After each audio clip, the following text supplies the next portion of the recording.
sentait qu'à la radio, à la télé, tu vois, dans les salles de concert, qu'il manquait quelque chose. La France, comme elle est là, on peut la changer. On peut mettre un peu de couleur, on peut mettre un peu de graffiti là-dedans. On peut aromatiser tout ça, tu vois. Bienvenue à l'Expo Hip Hop 360. À la maison, quoi. Exactement pour toi. Les partis pris ici, c'était de raconter 40 ans de hip hop en France et de manière pluridisciplinaire.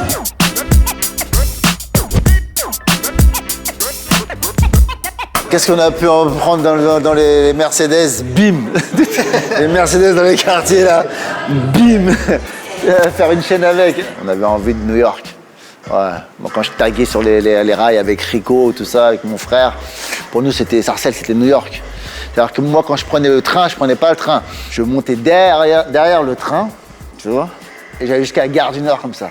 Avec la tête au vent, comme ça. On était complètement fous. Cette énergie, on n'a pas de salle, eh ben c'est pas grave, on va voler le courant pour faire une Zulu party dans les sous-sols des Flanades, de donner 1 franc, 2 francs, tu vois, mais sinon c'était gratuit, quoi, tu vois.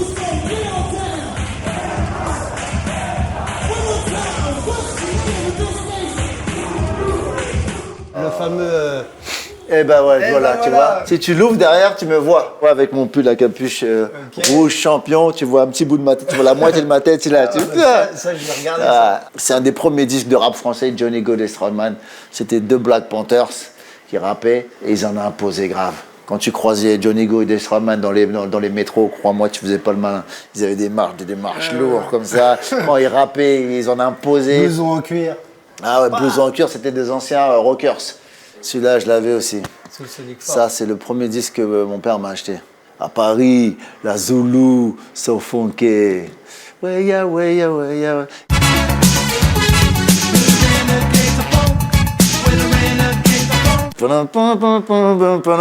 Quand j'entends ça, 50 ans ou pas, je suis obligé de breaker.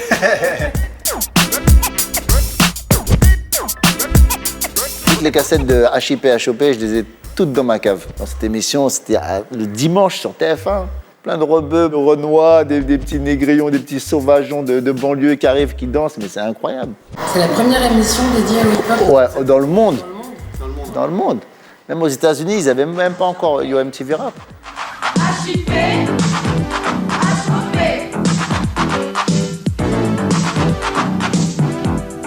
Joey, Assassin, Idéal J quand ils étaient tout petits, Kerry James, tout mignon.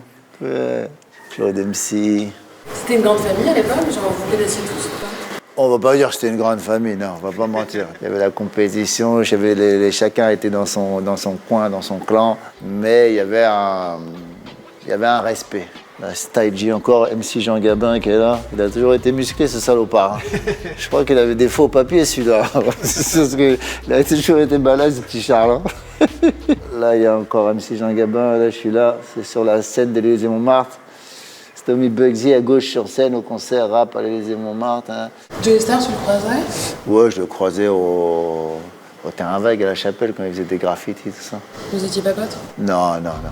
Mais maintenant ça va, on est cool.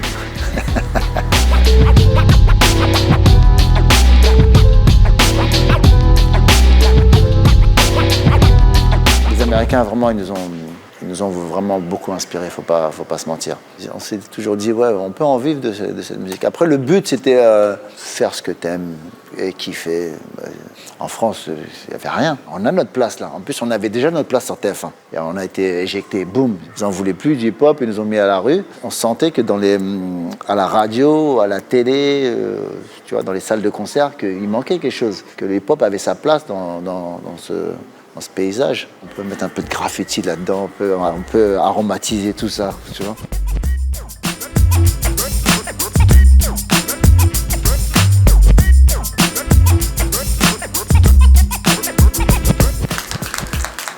Tu vois, ça, là-dedans, il n'y a que des légendes du graffiti. C'est un honneur là, de poser mon tag ici. The Crime Gang. Alors, où je pourrais le mettre ici, non? Voilà. Alors.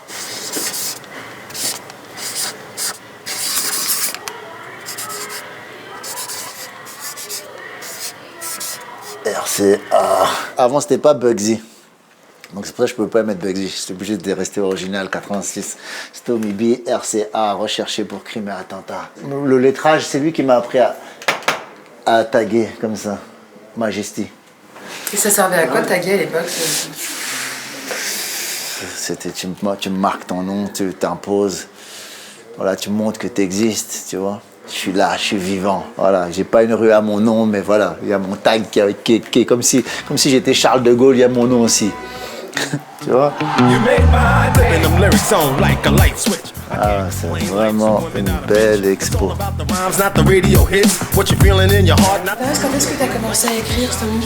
J'ai commencé à écrire ça peut être 83, 84, 85, mais au début c'était juste pour rigoler. C'était pour vanner un petit peu. Et après, plus tu grandis, plus socialement tu vois qu'il y a un écart entre toi et pas mal de gens. Et étant donné que j'étais le plus pauvre de mon quartier, tu essayes de mettre ton malaise ou bien tes rêves sur papier. Voilà. C'est pas la vie, c'est la merde, c'est ce que disent les mecs bloqués dans la cage, en train de fumer l'herbe, entouré de béton, armé sur le bitume, de beubons, la crimo, y a pas beaucoup de beubons. Dès mes premiers raps, ça commence avec de l'ego trip. Tout d'abord, je vais commencer à me présenter. Je suis Best Stomy B, you know what I'm saying. Je viens de Sarcelles et je vais exploser sur un tempo mortel, cruel, dans tous les décibels. Car quand je commence à rapper, je n'arrête pas d'enchaîner des raps qui vont exploser en pleine teuté. Alors que mais ouvre bien tes oreilles, car c'est Best Stomy B qui est à l'appareil. Après, j'avais un morceau qui s'appelait le macro démo aussi. Après, engagé. Je pense que pour être un rappeur complet et pas boring, faut toucher un peu de tout. Comme ça, le public sait pas à quoi il va s'attendre avec tout. Mais là, l'idée, c'était raconter la musique à travers des styles vestimentaires et des danses. Par exemple, le funk style des années 70 avec le lock, le breaking et là, LA style plutôt. Alors, je laisse Stomy nous en parler. Hein. Le style LA, Sarcelles, on était vraiment, voilà. Bandana, Dickies, cartonné, les chemises à carreaux corées. Des petits bandanas. Bandana aussi. Petit carrette, c'est vraiment tout ce qu'on voulait acheter, c'est là-bas, on allait là-bas. On traficotait aussi, quand on n'avait pas les fat lasses, on prenait les élastiques de nos mères, tu vois, pour coudre. C'est la bricole. Le style, c'est pas qu'avoir de l'argent, c'est avoir aussi de l'imagination. Après, cette pendule à la Flavor Flav, je l'ai eue plus tard, mais je l'avais été l'acheter en Angleterre. Elle était moins chère là-bas. Les superstars, quand on avait vu les Run DMC avec, on s'est dit non, il nous faut ça.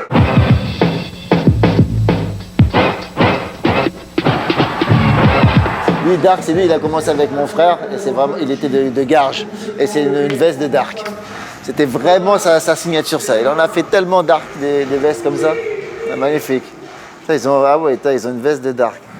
Ils ont bien bossé. On voit avec les nouveaux rappeurs, ils ne connaissent pas l'histoire du hip-hop. Il y a eu ce relais qui n'a pas été fait, cette histoire n'a pas été transmise.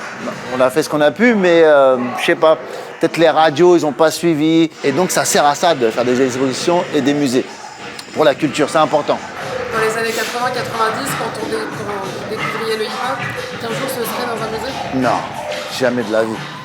Jamais de la vie parce qu'on était tellement rejetés par tout le monde. C'était un art sauvage, c'était un art de rue. On rentrait nulle part, on pouvait danser nulle part, notre musique elle passait nulle part.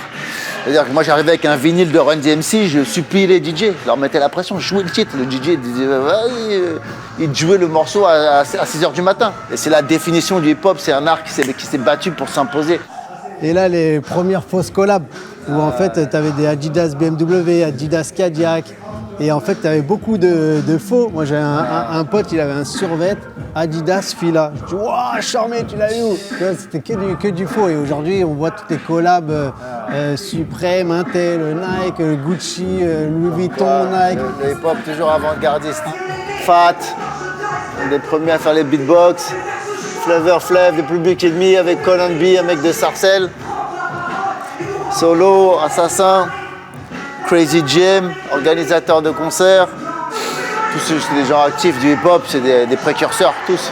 Je suis vraiment content d'avoir vécu cette époque parce que je sais d'où l'on vient. Je sais que rien n'a été facile, rien n'a été acquis. Ah bon? Tu peux regarder. Ils sont venus m'attraper.